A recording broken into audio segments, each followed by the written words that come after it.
Hi, Mr. Arduino here. I am going to go over subtraction of a mixed number fraction for the students in my class. We seem to be struggling after a few days of reviewing this, so I wanted to give the parents an option to see the work and to help their children. Tonight, we sent home, Mr. Hess and I sent home a homework page with 4 problems on it, 2 of which are subtraction, and one of which is one like this. So this is number 4 on the homework tonight, which is one of the most difficult problems to do. So I'm going to go through it step by step and kind of explain why we do things in a certain way. So first things first, I have 6 and 2/8 minus 3 and 6/8. So what we need to do is we need to rewrite this problem vertically, and I'll show you why in a second. So I'm going to go ahead and just write it 6 and 2/8 minus 3 and 6/8. The main reason that we write it vertically is because the middle school will tell this is their expectation of rewriting fractions. The other reason is it helps us see that 2 is smaller than 6, so therefore we cannot subtract 2 minus 6. A lot of kids want to just write 3 and 4/8, which is incorrect because you cannot take 6 away from 2. So we need to do, just like regular subtraction problems, we need to regroup. And we need to take that amount to regroup from the next number over to the left. And in this case, it happens to be a whole number. So because 2/8 is too small, I have to take from the 6.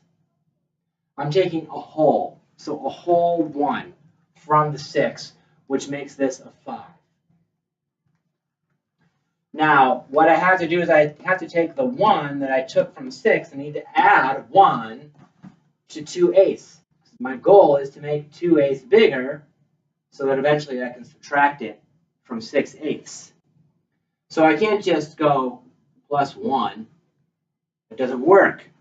So what we need to do is we need to represent that 1 that I'm taking as a fraction so that I can add it to this. And as I've taught the kids, we are representing wholes as fractions as, in this situation, 8/8. This equals 1. The reason that is 8/8 is because the denominator in this fraction is 8. So the 6 is attached to the 2/8, so essentially this has the same denominator as well. So if I'm taking 1 away, it is 8/8. That's 1 whole. 8/8. I'm adding it to 2/8. So therefore the fraction on top becomes 5 and 10/8. And you'll notice that that's an improper fraction, and we'll talk about that later.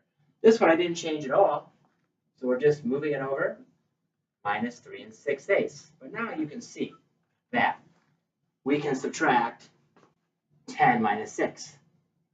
So 5 minus 3, that's 2. And 10 minus 6, that's 4/8.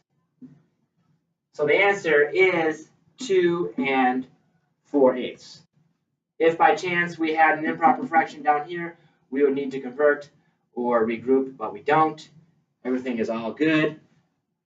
We do not ask them to simplify this fraction as a 5th grade standard. However, if you wanted to simplify this, it would be 2 and 1/2. And that is step by step how you subtract fractions.